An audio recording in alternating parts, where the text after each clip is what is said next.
Hi, this is Myra with Boutique Paint. Today I'm going to show you how to make some plant stakes with the new IOD mold, and this one is Toadstool. And these are ones I made up already just to kind of show you, but I wanted them to look, the ones I'm doing today, I wanted them to look like concrete-ish, and so I'm going to show you how to do that, but I also wanted to show you, this is using the mica powders, and I have videos already on how to do that in the molds, so you can look that up if you're wanting to use colors. But today I'm going to be using milk paint to add to the resin. Here's the little frog, isn't he cute? And then I did a little ladybug, and she's adorable. There was a little spillover of the mica powder, so she's got a little green on it. And here's the dragonfly with the mica powders. But like I said, today we're not using that. We're going to be using some milk paint. This is pure black milk paint. Pure black meaning that it's just black. And then I didn't have gray milk paint, but I did have black and I had white. So I mixed my own, and this is how it turned out. And I like the speckles in this. I think that just kind of adds to the whole look of it. Okay, had to take a little break there to help with homework. My nephew doesn't have school today, so he's needing help. So back to this. I am using wire for the stake part, and I got this from Lowe's, and it was about $10, and it's 14 gauge. And the nice thing about this is it's bendable and it's cuttable. I had picked up some other metal at the hardware store, and I thought, you know, that I can't even cut that. So I'm just cutting off a small amount, and you can cut, like if it's small, like one of these little mushrooms, you might want something short. You may not, you may want something long. Let's set that aside there. So I'm just going to straighten this wire out. Just kind of use your fingers to manipulate it.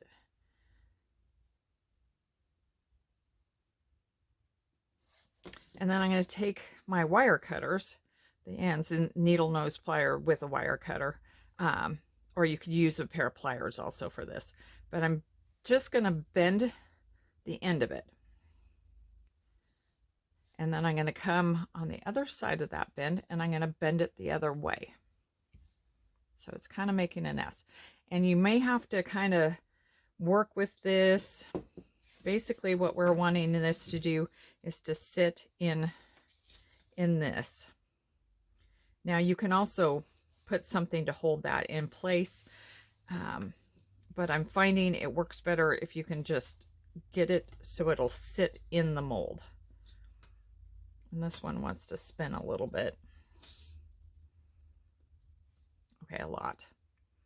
But once you get the liquid in there, it'll also help a little bit. That being said, when I did this one, it definitely spun. And you can see the backside's not super pretty, but that's okay. It's the backside. So we're going to go ahead and mix up our resin. And a lot of times what I'll do is I'll paint whatever on the inside of the mold and then pour in the resin with some coloring in it. This time I'm just going to mix the milk paint in with the resin. So we've got amazing casting resin here. And I do part A first. Not just because it's part A, but it's clear. And so you can kind of see what you're going to come up with. I want to take a popsicle stick or something, get your resin out of the cup, because otherwise a lot of it stays behind. And then I'm going to just put a little bit of the powder in. Like I said, I mixed this till I got about the color I wanted, and this is still a little bit lighter than I was expecting, because the resin dries white, Now, if you were to do this in a longer resin, the ones that take 24 hours and they dry clear, you'd probably get a more intense color. But I don't use that very often. So I'm just going to put in a little bit of this.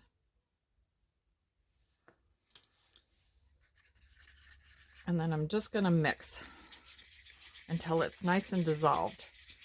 And the reason why you want to dissolve it in part A is because if you put in part B and you do this, you still have to mix it, but then it could start setting up before it really gets dissolved nicely. Sorry about the shadowing here.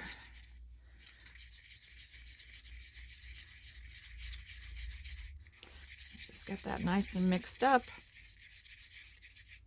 And then we'll put in our part B. This is my clean one. When you're done, in between using these little cups, just take a paper towel and wipe them out, because there's residue that gets left in there, and that way it keeps them fairly clean for using them over and over again. So I mix it until I can start feeling just a smidge of heat on the side of the cup. And the heat is what activates this and makes it cure. And this cures pretty quickly. When you add colorant of any sort or a powder of any sort, it takes a little bit longer to set up. So this is normally like a 10-minute setup. It also depends on temperature. It also depends on humidity. So it can change what happens with it. Fold my cup and just start pouring. And I get them all poured out before I start messing with the metal, trying to get it in place.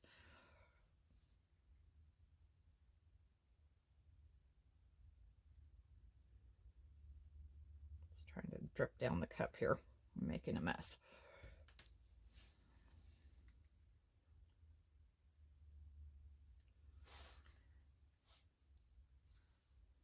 I think I'll do this little guy here. And I got goobered there. That's okay. I'll get that cleaned up.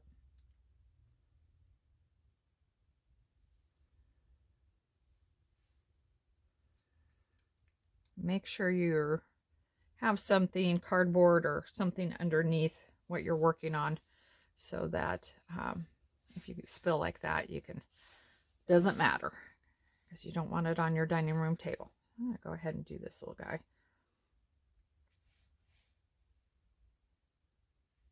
And there you go. On the other mold, like the this guy, Dewdrop Pond, you will need toothpicks to get sometimes, you know, the resin into these little things. Sometimes it'll go in easy and sometimes it doesn't. This one, I really need a toothpick to get in there. Although that being said, the last pour I did, it went straight in there without any problems. So, okay, now we want to go ahead and put our sticks in it. The bigger the mold, the longer stick I'm doing. It's just a matter of getting them to sit in there. Do a littler one there. And that one's not completely filled up as much as I'd like it to be. So it looks like I am going to need to put something, maybe I'll use this other mold, just to get those at the right angle. That seems to work pretty well since it's the same height. And you can see they're curing already. So you got to work pretty quickly in this. If you have not worked with the resin yet, do smaller batches until you get the hang of it. And then you can just go. Let's see, I didn't cut for one of them. Okay, we're all set up. Move all the other items away so that we can go ahead and start popping these. And the way you know these are done is if you go to pop them and there's still a little bit of liquid around the edges, just leave it alone. These are definitely ready to be taken out. There's a little bit of resin on there. See how easy that comes off? I think if I had done the rubbing alcohol, maybe it wouldn't come off quite that easy. As long as these are embedded pretty well, I think it'd be okay. But those are pretty cute. And like I said, you can bend these afterwards. Just take your pliers, and what did I do? Did I put them away already? I might have. I did. That one turned out pretty well. Laying it over really worked well on that one. This one sticks away a little bit. I'm hoping I can just kind of bend that a little bit. Maybe even, yeah. And that just flattened it a bit. And you can see on this little guy, he's a little deformed on the back. But it's not bad. That's not bad at all. Straighten him up a little bit. But I think they just are so sweet in kind of this concrete look. Now, like I said, if you like the darker, let me pull out the original. This is just the black milk paint by itself. Also, if you get a little bit of overpour and it's right there, and this is easier to do right when you pull it from the mold. It's still a little soft, but you can just take your fingernail, or you could take a utility knife and just clean that up. Let's pull this guy out. The metal kind of went to the edge on that one, but it's still okay.